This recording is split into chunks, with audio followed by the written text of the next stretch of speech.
Good morning from Lynchburg, Virginia. As promised, I am delivering on my truck tour video. I know a number of folks were probably nearly as excited as I was for me to finally get through with training and be assigned my own truck, and that day has arrived. Get off these glasses here for the pesky glare. I picked my truck up last week in Laurinburg, North Carolina. Wednesday morning, got it all inventoried and ready to roll there, and deadheaded home for a few days.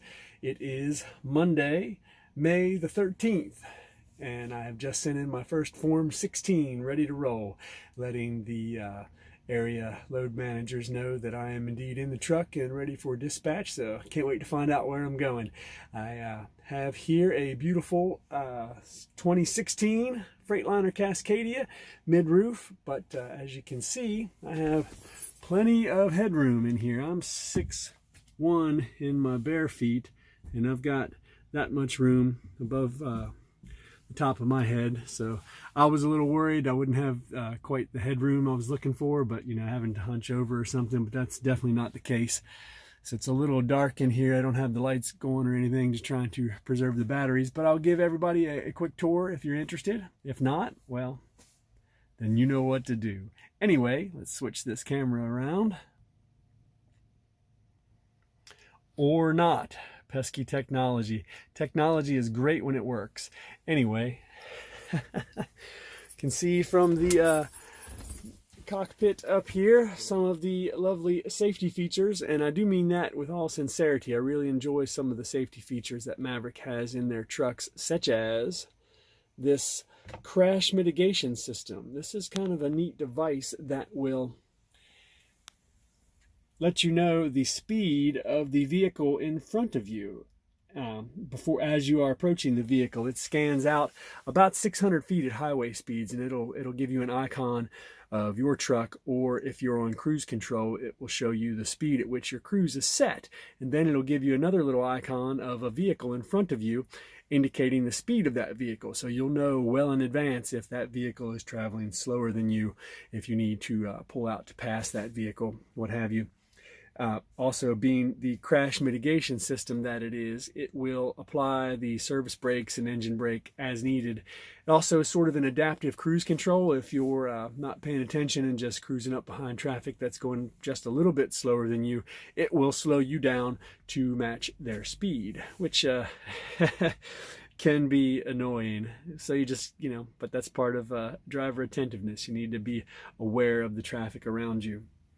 I have the PeopleNet system you may have heard some folks referring to. That is this machine here, where we get all of our communication to and from Maverick. They tell us where to go and how to get there.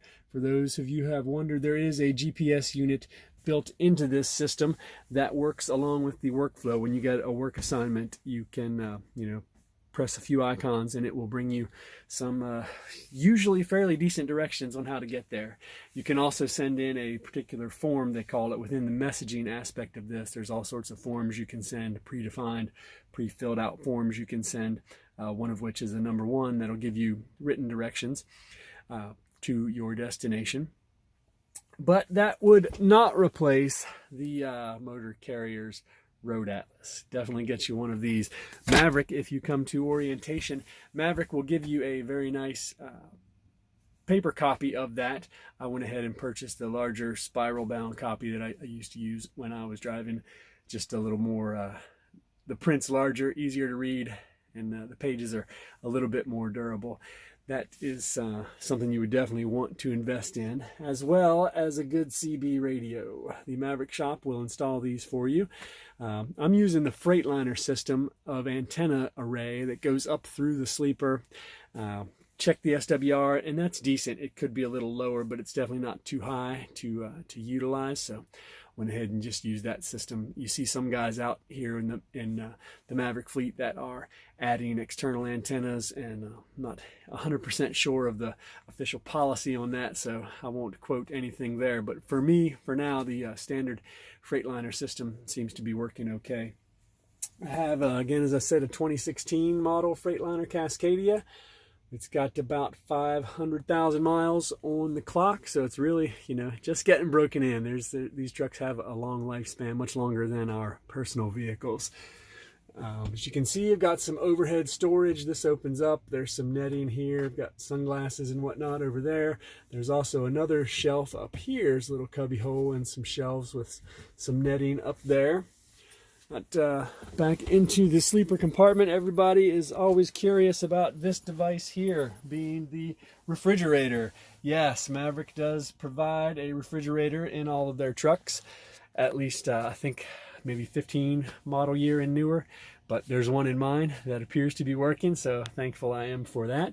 Also has a space for a microwave that's turned sideways. I have to pull it out and turn it around to utilize it, but gave it a little test run. You have to provide your own microwave, but you can pick those up anywhere cheaply.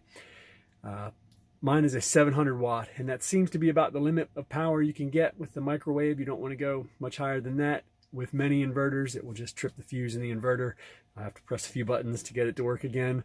But anyway, got plenty of storage over here. The closet in which you can hang some clothes.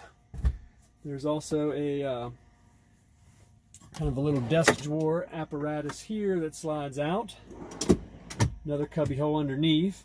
And then there's a storage compartment underneath of the refrigerator, as well as above the refrigerator. And then on the back wall of the sleeper, I've got two of these little compartments and a space in the middle there, and sound system, so to speak. There are some speakers back here.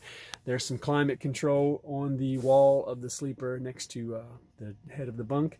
So all in all, it seems like it's going to be a good truck for me. My prayer has been that it would be dependable and something I can use to run and make money with and stay out of the shop and stay on the road. And so if you all will join me in that prayer, I would appreciate it. Send some positive vibes or mojo or whatever your thing is, man. Whatever you're throwing out there in the universe, I'll take it.